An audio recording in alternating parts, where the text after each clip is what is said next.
Espaciándonos en la cultura. Radio 7, tu radio.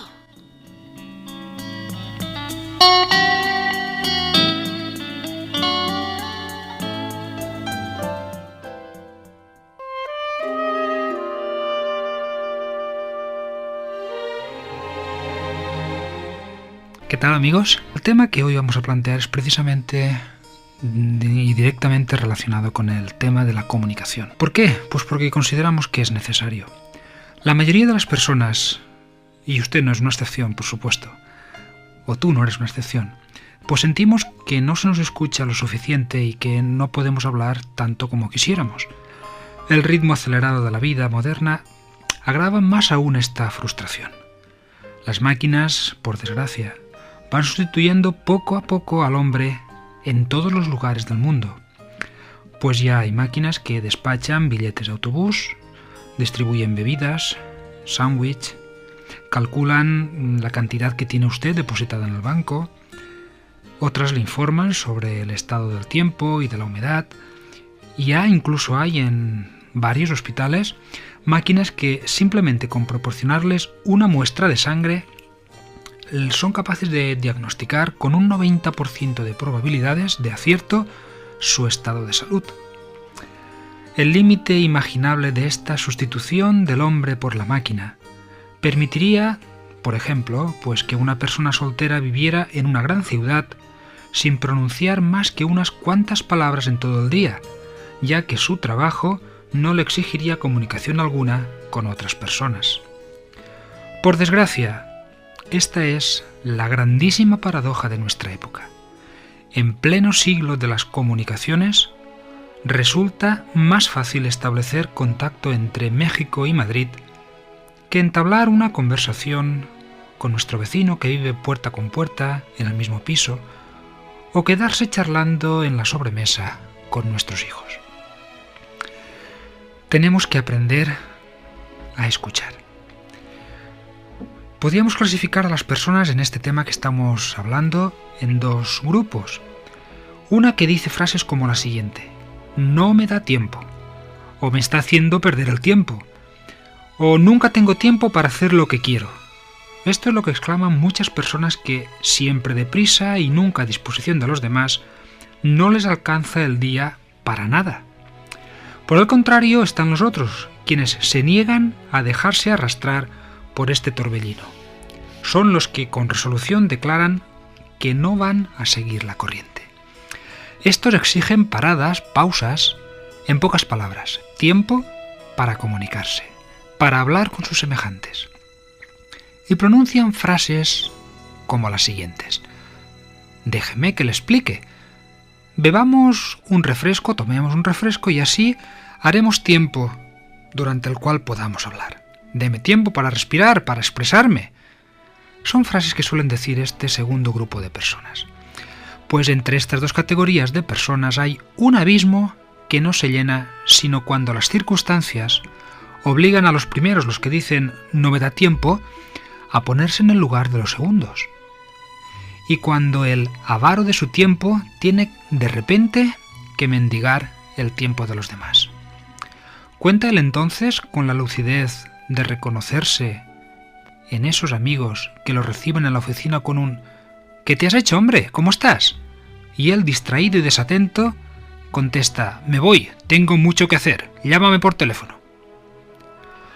Todo el mundo sabemos que ese llámame por teléfono, pues es una, ¿por qué no decirlo?, es una fórmula falsa, hipócrita, que significa en realidad que no se tiene la menor intención de fijar con precisión ni el día ni la hora en que se estará a disposición del otro.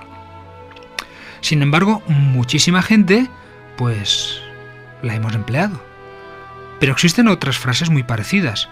Tenemos que vernos, podríamos vernos, o bien llámame por teléfono cuando quieras, o incluso no te preocupes, yo te avisaré.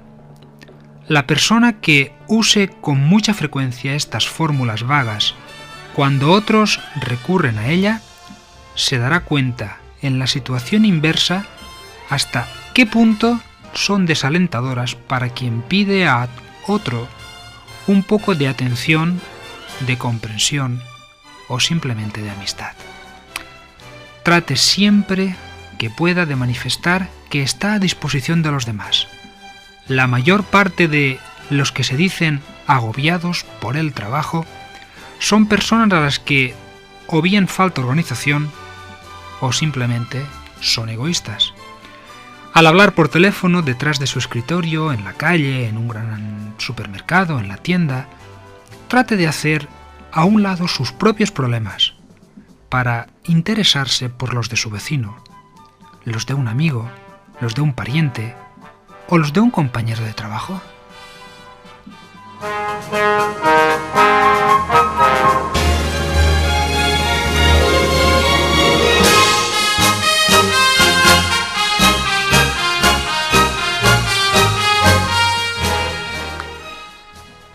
Sí, es fácil decir olvidarse de los problemas propios, y podríamos esto calificarlo como que siempre ocurre contando como si el tiempo fuera dinero. Y aquel a quien se le pide es tan avaro que no se decide a prestar oído o atención a las palabras del pariente que tiene tanta necesidad de que se le escuche, del amigo que busca en el otro un refugio a su soledad, o de un padre que tiene necesidad de consejo para solucionar algún problema familiar.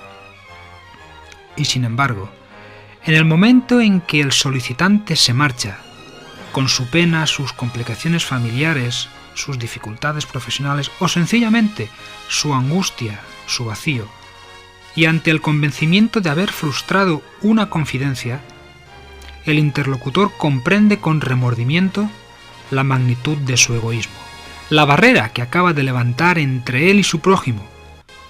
Se da cuenta de que las cosas que le preocupaban son de menor importancia, mientras aquel que le pedía un poco de su tiempo, de su atención, estaba realmente enfrentándose a graves problemas.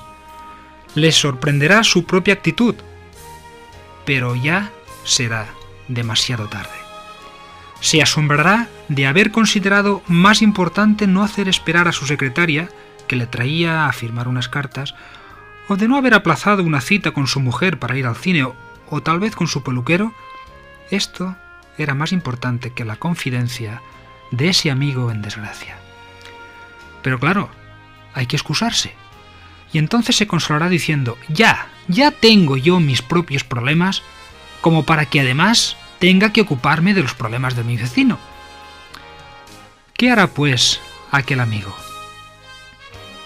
Se verá tal vez obligado a acudir a un profesional, a un psiquiatra, para encontrar un oído comprensivo y atento que esté dispuesto a escucharlo y en este caso también a cobrar.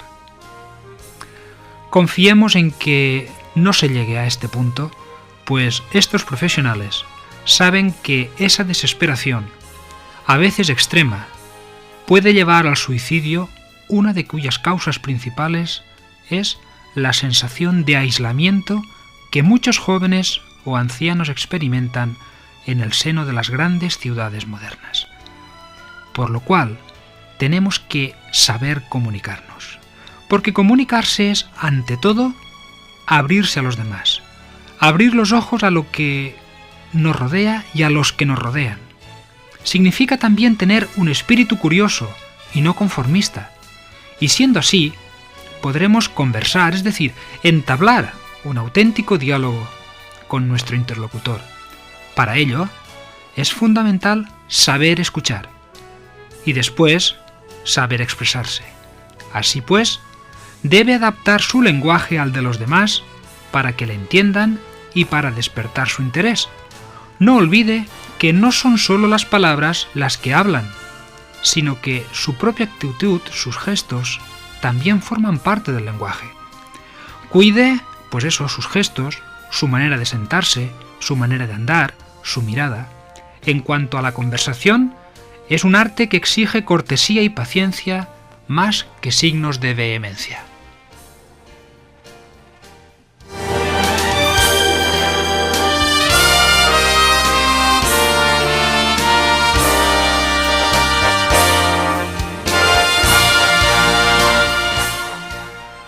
Decía Buffon, el estilo es el hombre. Y es cierto, una persona equilibrada, abierta, generosa, sabe encontrar un estilo y un lenguaje que sean la expresión fiel de lo que ella misma es. No se oculta detrás de las palabras, no juega con el lenguaje como, pues con un abanico que tan pronto le disimula como que le revela. Tampoco hace de él un instrumento de intimidación, ni se disfraza con las palabras de otros, que muchas veces ni tan siquiera comprende. El lenguaje que esta persona emplea es natural y verdadero y no tiene necesidad de cambiarlo al cambiar de interlocutor. Se siente a gusto en cualquier circunstancia y se hace entender fácil y despierta. Simpatía también en aquellos en los que le rodean, porque su buena fe atrae la de aquellos que están en torno suyo. Tengamos en cuenta además que el lenguaje, las palabras, las expresiones que uno emplea pueden revelar respeto por los demás o, al contrario, un rechazo a la consideración que merecen.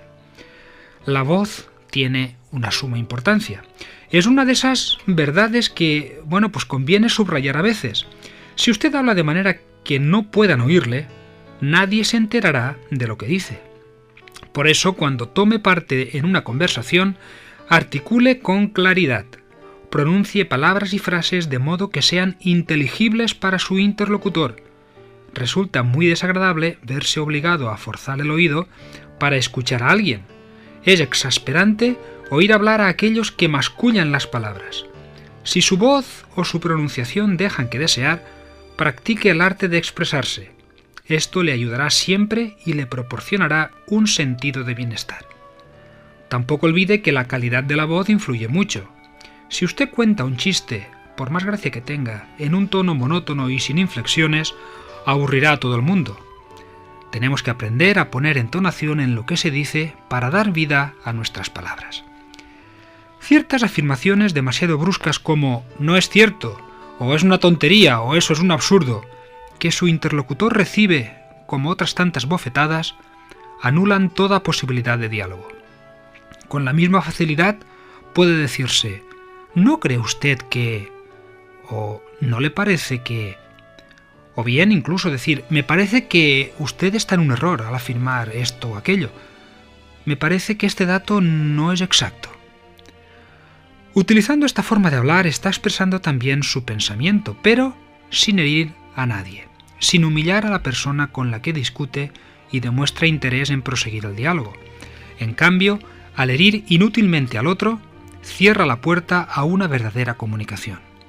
Este lenguaje desconsiderado es el engranaje de la violencia y de la mala fe. Las palabras, en este caso, se convierten en vehículos de pasiones y sentimientos y emociones irracionales. Se diría que una vez, o en vez de intercambiarse palabras, pues se intercambian golpes. Respetar al otro significa también hablar en un lenguaje que él entienda. Son muchas las personas a las que les gusta hacer gala de expresiones literarias, citas de autores desconocidos. Otras se complacen en utilizar siglas, abreviaturas, términos técnicos. Otros utilizan el lenguaje de un grupo muy reducido, familiar, amistoso, profesional. Y las hay incluso que siguen encerradas en las fórmulas de cortesía y en las complicadas costumbres del siglo pasado. Pues bien, todas ellas no hacen más que escucharse a sí mismas. Se decidan a monologar, quizás sería la solución para ellos. Les importa poco que las entiendan. Para ellas, para estas personas que utilizan este vocabulario, pues el lenguaje no es un verdadero medio de comunicación, sino que lo convierten en una barrera o en un arma defensiva. Procuraremos, como venimos haciendo hasta ahora, dar esas pequeñas directrices para, como en esta tarde hemos dicho, aprender a comunicarnos con cada uno de nuestros semejantes. Hasta una próxima ocasión.